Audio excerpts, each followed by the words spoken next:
So வணக்கம் மத்தியாரம் எல்லோரும் எப்படி இருக்கீங்க? நான் சக்காக தான் இருக்கேன். நீங்கள் எல்லோரும் சூப்பராக இருப்பீங்க நம்புகிறேன். இவ்வளோ நாளாக சேலஞ்சை முடிக்கவே இல்லை. அதுக்கான காரணம் என்னென்னா வேலை ஃபுல் ப்ரெஷர். அதனால தான் என்னால் சேலஞ்சை கம்ப்ளீட் பண்ண முடியல. அதனால தான் ஜனவரி 1ஆம் தேதியிலேருந்து இந்த சேலஞ்சை நான் ஸ்டார்ட் பண்ணுறேன். இந்த சேலஞ்ச் என்னென்னா ஃபுல் டைமாக ஜொமேட்டோ ஓட்டி 100 நாளில் 1 லட்ச ரூபாவை சம்பாரித்து காட்ட போகிறேன். ஸோ 100 நாளில் ஜொமேட்டோ மட்டும் தான் ஓட்ட போகிறேன்னா இல்லை, நான் வேறு பிளான் வச்சுருக்கேன். ஏன்னா பிளான் A to Z வரைக்கும் இருக்குது என்கிட்ட. நான் ஏன் இந்த சேலஞ்சை பார்ட் டைமாக ஜொமேட்டோ ஓட்டி அர்னிங்ஸ் பண்ணுறதை ஏன் ட்ராப் பண்ணேன்னா, என்னால் பார்ட் டைமாக அதில் கண்டினியூவாக ஓட்ட முடியல. ஒரு கன்சிஸ்டன்சியே இல்லை. அதனால தான் அந்த சேலஞ்ச் என்னால் கம்ப்ளீட் பண்ண முடியல. அதனால தான் எவ்வளோ அர்னிங் பண்ணேன்னு கூட எனக்கு தெரில. ஸோ அது ஏன்னா எனக்கு ஒர்க் ப்ரெஷர் ஜாஸ்தி. என்னால் அதில் கன்சிஸ்டன்சியாக வர முடியல. அதனால தான் நான் இந்த புதுசாக சேலஞ்ச் ஸ்டார்ட் பண்ணேன். வருஷத்தோட முதல் நாள் புதுசாக சேலஞ்சை ஸ்டார்ட் பண்ண போகிறேன். அதுவும் பார்ட் டைமாக இல்லை, ஃபுல் டைமாக ஜொமேட்டோ ஓட்டி 100 நாளில் 1 லட்ச ரூபாவை சம்பாரித்து காட்டுறேன். ஸோ ரூல்ஸ் என்னென்னா, நான் இந்த 100 நாளில் ஒரு நாள் கூட லீவே போட மாட்டேன். ஸோ அப்படியே போட்டால் கூட இந்த பிளான் சேஞ்சிங் என்ன லீவ் இருக்கும், அவ்வளோதான். அதெல்லாம் லாஸ்ட் வீடியோ பார்த்தவங்களுக்கு தெரிஞ்சிருக்கோம். நான் இந்த மாதிரி சொல்லியிருப்பேன் அதில் கூட. ஸோ அதே பிளான் தான் சேம். ஆனால் இதில் ஒரு சின்ன மாற்றம் என்னென்னா, பார்ட் டைம் இல்லை, ஃபுல் டைமாக ஓட்ட போகிறேன். ஸோ காத்தாலேருந்து என்ன ஆயிடுச்சு நீங்கள் பாருங்கள். லேட் ஆயிடுச்சு வதற என்னடா இன்றைக்கி திடீர்னு சேலஞ்சு வந்துக்கிறேன். நீங்கள் என்ன பார்த்துருந்தீங்கன்னா லேட் ஆகிடுச்சு. இன்றைக்கி சேலஞ்சை ஃப்ரெஷ்ஷாக ஸ்டார்ட் பண்ண போகிறேன் ஸ்க்ராட்ச்லேருந்து. ஏன்னா இந்த சேலஞ்ச் என்னால் கண்டினியூ பண்ண ஆகலை. அதனால் இந்த சேலஞ்செல்லாம் மூடிட்டு இப்போ புதுசாக ஃப்ரெஷ்ஷாக சேலஞ்சை ஸ்டார்ட் பண்ணியிருக்கேன். அதுக்கு தான் லேட் ஆகிடுச்சு. ஏன்னா எங்கள் அப்பா சொல்லிக்கிறார் வதற, ஸ்டார்டிங்கு எந்த வேலை செஞ்சாலும் கோயிலுக்கு போய்ட்டு சாமி கும்பிட்டு தான் செய்யணும்னு சொல்லிக்கிறாரு. அதனால தான் அப்படி சொல்லியிருக்காரு. அதனால தான் நான் இன்றைக்கி கோயிலுக்கு போயிட்டு ஃப்ரெஷ்ஷாக இந்த சேலஞ்சை ஸ்டார்ட் பண்ணலான்னு சொல்லிட்டு ஸ்டார்ட் பண்ணின்னுக்கிறேன் வந்தார். இப்போ எங்கே போயின்னுக்கிறேன்னா, எங்கள் அப்பா சொல்லிக்கிற மாதிரி நானும் இப்போது கோயிலுக்கு தான் போயின்னுக்கிறேன். பின்னாடி ஆர்ட்ஸ் தெரியும்னு நினைக்கிறேன். ரோஜா, நான் கோயிலுக்கு தான் போயின்னுக்கிறேன். சரி, நான் போயிட்டு கண்டினியூ பண்ணுறேன். உங்களுக்கு திருப்பி கண்டினியூ பண்ணுறேன். பாய். நிறையா சாமி கும்பிட்டாயிடுச்சு. சாமி கும்பிட்டு இன்றைக்கி ஃபஸ்ட் ஆர்டரும் வந்துச்சு. ஸோ என்னால் ஏன் இவ்வளோ நாளாக இந்த சேலஞ்சை கண்டினியூ பண்ண ஆகலைன்னா, எனக்கு ஒர்க் ப்ரெஷர் ஜாஸ்தி வந்தார். அங்கே வேலை நிறைய இருந்துச்சா, அதனால தான் பார்ட் டைமாக என்னால் சேலஞ்சை கம்ப்ளீட் பண்ண முடியலை. அதனால தான் நான் என்ன முடிவு எடுத்துட்டேன்னா, வேலையை குவிட் பண்ணிட்டு ஃபுல் டைமாக இந்த சேலஞ்ச் எடுக்க போகிறேன். இப்போது ஃபுல் டைமாக 100 நாளில் 1 லட்ச ரூபா சம்பாதிச்சு காட்ட போகிறேன் ஜொமேட்டோவில். அந்த சேலஞ்சை தான் நான் பண்ணுறேன். ஸோ இந்த ஸ்டார்டிங் வீடியோ ஏன் இவ்வளோ அர்ஜென்ட்டாக எடுத்தேன்னா, அலாரம் 6 மணிக்கு வச்சு 8 மணிக்கு 7:30 மணிக்கு நான் எழுந்தேன்னா, அதனால தான் இவ்வளோ அர்ஜென்ட்டாக பண்ணிட்டு டைம் இல்லை. இப்போ டைம் என்னென்னா கரெக்டாக 9:45 10 மணியாக போகுது. ஸோ அந்த சேலஞ்சை நான் இவ்வளோ நாளாக ஏன் அப்போ கூட போயிருக்கலாம் வேறு, நான் போவே இல்லை. அதான் இந்த சேலஞ்ச் எல்லாம் ஸ்க்ராட்ச்லேருந்து எடுக்கலான்னு சொல்லிட்டு எடுத்துக்கிறேன் நான் திருப்பி ஃபஸ்ட்லேருந்து. ஓகே, பிக்கப் லொக்கேஷன் வந்துட்டேன். நான் பிக்கப் எடுத்துட்டு திருப்பி கண்டினியூ பண்ணுறேன். ஸோ நீங்களே பார்த்துருப்பீங்க அதில் எவ்வளோ பதட்டமாக இருப்பேன், எவ்வளோ ஒரு பரபரப்பாக இருப்பேன் சொல்லிட்டு. நான் இப்போ தான் அதெல்லாம் நார்மலாகி கூலாகிருக்கேன். ஸோ காத்தில் என்ன ஆயிடுச்சுன்னா, காலங்காலத்தில் சீக்கிரமாக எழுந்துச்சி ஜல்தி ஆன் பண்ணலான்னு சொல்லிட்டு அதில் 6 மணிக்காக அலாரம் வச்சேன். பார்த்திங்கன்னா தூக்க கலக்கத்தில் நானே அலாரம் ஆஃப் பண்ணிட்டு தூக்கிட்டுருக்கிறேன். ஏஞ்சிருந்தே பார்த்திங்கன்னா 7:30 மணிக்கு தான் ஏந்திச்சேன். அப்புறமா சீக்கிரம் போய் குளிச்சுட்டு ரெடி ஆகிட்டு அப்படி கொஞ்சம் லேட் ஆகிடுச்சு. அதனால தான் இவ்வளோ பதட்டமாக நான் பேசியிருப்பேன். அதில் ஃபஸ்ட் ஆர்டர் பிக்கப் பண்ணிட்டு இப்போ ட்ராப் பண்ணிவிட்டு செகண்ட் ஆர்டருக்காக வெயிட்டிங் பண்ணியிருக்கிறேன். ஃபஸ்ட் ஆர்டர் எவ்வளோ வந்துச்சுன்னா 66 ரூபா. ஸோ ரூல்ஸ் எல்லாம் சிம்பிள் தான் வேறு. பெட்ரோல் செலவு, சாப்பாடு செலவு, எல்லா செலவும் போய் என்கிட்ட ப்ராஃபிட்டாக சாலிடாக 1 லட்ச ரூபா என் கையில் நிற்கணும். இதுதான் என் சேலஞ்ச். எத்தனை பேர் புரிஞ்சிச்சின்னு தெரில. இன்னும் கொஞ்சம் பதட்டமாக தான் இருக்குது. ஏன்னா காலங்காலத்தில் கொஞ்சம் சீக்கிரமாக இருந்தால கொஞ்சம் அந்த பதட்டம் இருக்கும். போக அதுவும் நார்மலைஸ் ஆகிடும். ஸோ போக கண்டினியூ பண்ணுறேனே. ஃபஸ்ட் ஆர்டர் தான் நான் கம்ப்ளீட் பண்ணியிருக்கேன். செகண்ட் ஆர்டர்லாம் கம்ப்ளீட் பண்ணோம். செகண்ட் ஆர்டர், தேர்ட் ஆர்டர் எவ்வளோ மணி மட்டும் ஓடுறேன்னு நான் உங்களுக்கு அப்டேட் பண்ணினே இருக்கிறேன். போக திருப்பி கண்டினியூ பண்ணுறேன். பாய்.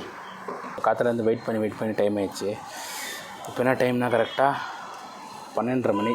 அர்னிங்ஸ் பார்த்திங்கன்னா 150 ரூபா. இது இப்போது க்ளவுட் கிச்சனில் வெயிட் பண்ணியிருக்கிறேன். எல்லா கிச்சன்லேயும் 5லேருந்து 10 நிமிஷம் வெயிட்டிங் சார்ஜ் ஆகுது. 5லேருந்து 10 நிமிஷம் வெயிட்டிங் ஆகுது தர. சரி, சின்சியராக வேலை பண்ணிட்டு ஒரு 3-4 மணிக்கு கண்டினியூ பண்ணுறேன். அப்புறம் அதில் இப்போ டைம் என்னென்னு பார்த்தீங்கன்னா கரெக்டாக 4 மணி ஆகுது. ஸோ 3 மணிக்கெலாம் ஜிக்ஸ் வந்து முடிஞ்சிச்சு. அதை முடிச்சுட்டு சாப்பிட்டு அதான் இப்போ நெக்ஸ்ட்டு ஜிக்ஸ் ஆன் பண்ணியிருக்கேன் 4 மணிக்கு. இவ்வளோ வரைக்கும் எனக்கு அர்னிங்ஸ் பார்த்திங்கன்னா 770. இப்போ வரைக்கும் அர்னிங்ஸ் பார்த்திங்கன்னா 800 ரூபாய் ஆகிக்குது. கரெக்டாக சொல்ல போனோன்னா 799 ரூபா 71 பைசா. இங்கே நான் ஸ்க்ரீன்ஷாட்டில் இங்கே போடுறேன். கீழேங்கண்ணா ஸ்க்ரீன்ஷாட்டில் இங்கே மேலே நான் போடுறேன். ஓகே, போ கண்டினியூ பண்ணுறேன். மதுரை இன்னும் கொஞ்சம் நேரத்தில் இருட் ஆக போகுது. இப்போ டைம் என்னென்னா கரெக்டாக 6 மணி. அர்னிங்ஸ் வரலன்னா கிட்டத்தட்ட 900 ரூபா பண்ணிட்டேன். கிட்டத்தட்ட 900 ரூபா முடிஞ்சிச்சு. இப்போ என்ன இஷ்யூனா எல்லாமே காத்தாலேருந்து வர ஆர்டர் எல்லாமே 20 ரூபா 30 ரூபா அப்படியே தான் வந்துருக்குது. அதனால தான் காத்தாலேருந்து சரியாக வீடியோவே எடுக்கலை. அதனால தான் காத்தாலேருந்து சரியாக வீடியோவே என்னால் எடுக்க முடியல.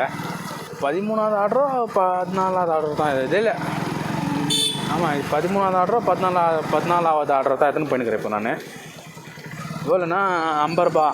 காத்தாலேருந்து இதுதான் வேறு பெரிய ஆர்டர் வந்துக்குது. இப்போ காத்தாலேருந்து சரியாக என்னால் வீடியோவை எடுக்க முடியல. ஏன்னா மைண்டில் ஃபுல்லாக யோசனை போயினே இருக்குது. இவ்வளோ நேரம் என் ஃப்ரெண்ட்ஸ் அண்ட் ஃபேமிலி எல்லாம் வந்து கேட்டுன்னு இருந்தாங்க. என்னன்னா சேலஞ்ச் பண்ணிட்டுக்கிறியே, சும்மா பண்ணி ஒரு வீடியோ 2 வீடியோ போடுறது சேலஞ்சா அப்படின்னு சொல்லி கேட்டுன்னு கலாய்ச்சுங்கிறாங்க. அவங்களுக்கு என்ன தெரியும் என்னுடைய கஷ்டம் என்ன சொல்லிட்டு. அதனால தான் நான் எதுவுமே வீடியோவும் போடல, ரிப்ளை எதை கொடுக்கல. சைலண்ட்டாகவே இருந்துட்டேன். ஆனால் இனிமேல் சைலண்டாலாம் இருக்கிறது வந்துடுறேன். 100 நாளில் எப்படியாச்சும் 1 லட்ச ரூபா சம்பாரிச்சிட காட்டுன்னு வந்துடுறேன். நிற்கும் போது தான் பேசும்போது திருப்பி பார்க்குறாங்க. சார், எங்கள் டிராஃபிக் ஜாம் ஆகிடுச்சு. நான் போக கண்டினியூ பண்ணுறேன். பாய்.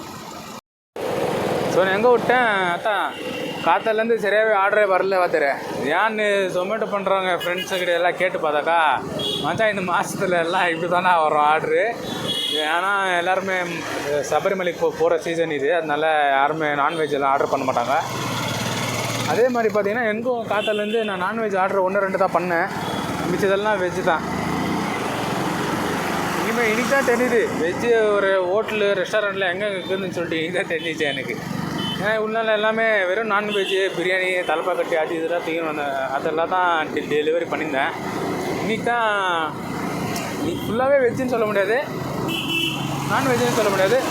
கொஞ்சம் நான்வெஜ் கம்மி தான். கொஞ்சம் இல்லை, நிறையவே தான் கொஞ்சம் கம்மி. அதில் வந்து ஒரு வெள்ளி வெஜ்ஜு தான் வந்துச்சு.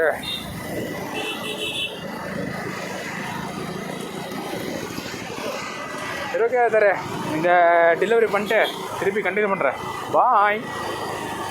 நான் கரெக்டாக எங்கிறேன்னா நான் ஹெட்ஃபோன் வாங்கி ஃபஸ்ட்டு செக் பண்ணிட்டு இங்கே தான். இந்த ஹெட்ஃபோன் அன்னியோட லாஸ்ட் இருந்துச்சு ஹெட்ஃபோன். நான் சும்மா நினைக்கிறேன். நீங்கள் போகலாம்.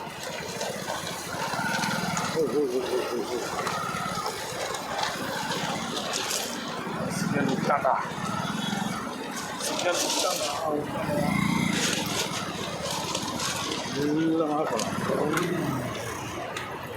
ஃப்ரண்ட் கேமரா பார்க்குறீங்களா? வேற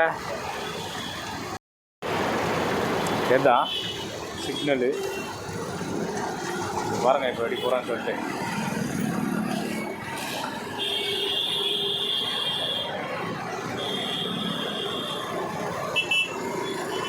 அதே அப்படியே கேமரா பிளர் ஆகுது.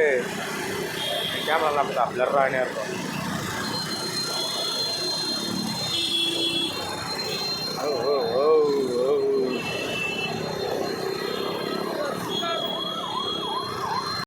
என்னன்னு தெரில, காத்தாலேருந்து ஒரு மாதிரி பெஜாராகிடுச்சு. சாயங்காலம் ஆக எனர்ஜி வருது. சரி, இந்த ஆர்டரை கம்ப்ளீட் பண்ணிட்டு சரி இந்த ஆர்டரை கொடுத்துட்டு நான் திருப்பி கண்டினியூ பண்ணுறேன். பாய்.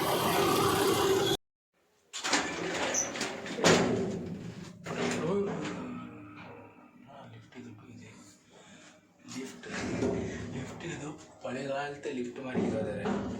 இந்த மாதிரி டோர் இப்படி தள்ளுற டோர். இது போய் நின்றுச்சா நம்ம தான் தரணும். வெதர் இப்போ டைம் பார்த்திங்கன்னா கரெக்டாக 10 மணி ஆகுது. 7 மணிக்கெல்லாம் முடிச்சுட்டு கொஞ்சம் வீட்டில் வேலை இருந்துச்சு சொல்லிட்டு 7 மணிக்கு வீட்டுக்கு வந்துட்டேன். ஸோ அதனால தான் என்னால் வீடியோ எடுக்க முடியல. ஸோ இன்றைக்கி பார்த்திங்கன்னா 7 ஜிக்ஸை கம்ப்ளீட் பண்ணியிருக்கேன். 17 ஆர்டர் முடிச்சிருக்கேன். இன்றைக்கி இதுக்கெல்லாம் வந்த அமௌண்ட் பார்த்திங்கன்னா 1149 ரூபா. லாஸ்ட் கஸ்டமர் பார்த்திங்கன்னா ரொம்பவும் மக்கர் பண்ணிட்டாங்க எனக்கு. நான் இவ்வளோ நாளாக செஞ்ச இதோட இன்றைக்கி வந்த லாஸ்ட் கஸ்டமர் தான் ரொம்ப மொக்க. நானும் வீட்டுக்கு போகணுன்னு சொல்லிட்டு ஏதோ ஒரு சின்ன வேலைன்னு சொல்லிட்டு வீட்டுக்கு வரணும், நான் அர்ஜென்ட்டில் இருக்கிறேன். அவங்க 7 மணிக்கு ஸ்டார்ட் பண்ணுவாங்க. 8 மணி ஆகியும் இன்னும் கேஷ் கொடுக்கவே இல்லை. அது பார்த்தாக்கா காசு இல்லை, பாதி ஃபோன்பே அனுப்புகிறேன், பாதி கேஷ் கொடுக்குறேன்றாங்க. இது எப்படி தான் ஆகும்னு எனக்கே தெரில. ஒன்று கொடுத்தா கேஷ் கொடுக்கணும், இல்லை ஃபோன்பே பண்ணிடணும். இல்லை நான் 250 ரூபாய் என்னவோ சம்திங். அது அந்த வீடியோ நான் எடுக்கலை, நான் இங்கே சொல்கிறேன். அவங்க என்ன சொல்கிறாங்க, 200 ரூபா நான் கேஷ் கொடுக்குறேன், அந்த 60 ரூபாவை நான் ஃபோன்பே பண்ணுறேன்னாங்க. டோட்டல் அமௌண்ட்டு 262 ரூபாண்ணா. இதில் எப்படின்னா நீ ஒன்று ஃபுல்லாக கொடுத்தா கேஷ் கொடுத்துரு, இல்லைன்னா ஃபோன்பே கொடுத்துருன்னு சொன்னாக்கா, இல்லை அப்படி இப்படின்னு பேசி அது எவ்வளோ நேரம் ஆயிடுச்சு தெரியுமா. செம்ம காண்டேற்றி விட்டான். ஸோ அதனால தான் அங்கேயே 1 ஹவர் வேஸ்ட் ஆகிடுச்சு.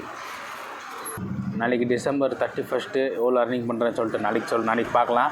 ஸோ உங்களுக்கு இந்த வீடியோ பிடிச்சிருந்தால் லைக் பண்ணுங்கள், பிடிக்கலைன்னா டிஸ்லைக் பண்ணுங்க. அடுத்த வீடியோவில் இன்னும் ஜாஸ்தி எஃபர்ட் போட்டு அர்னிங்ஸை ஜாஸ்தி பண்ண ட்ரை பண்ணுறேன். அது வரைக்கும் டேக் கேர், டாட்டா, பாய். சேலஞ்சு ஸ்டார்ட் ஆகிறது January 1ஆம் தேதி. இந்த 2 நாளில் நான் என்ன பண்ண போகிறேன்னா, 2 நாளைக்கு நான் ட்ரைனிங் எடுக்க போகிறேன். ஏன்னா ஜாஸ்தி எப்பப்பெல்லாம் நான் அர்னிங் பண்ணணும்னு தெரிஞ்சு வச்சா தான் எனக்கு சேலஞ்சை கம்ப்ளீட் பண்ணுறது கொஞ்சம் ஈஸியாக இருக்கும். அதுக்காக தான் இந்த 2 நாள் ட்ரைனிங்கு.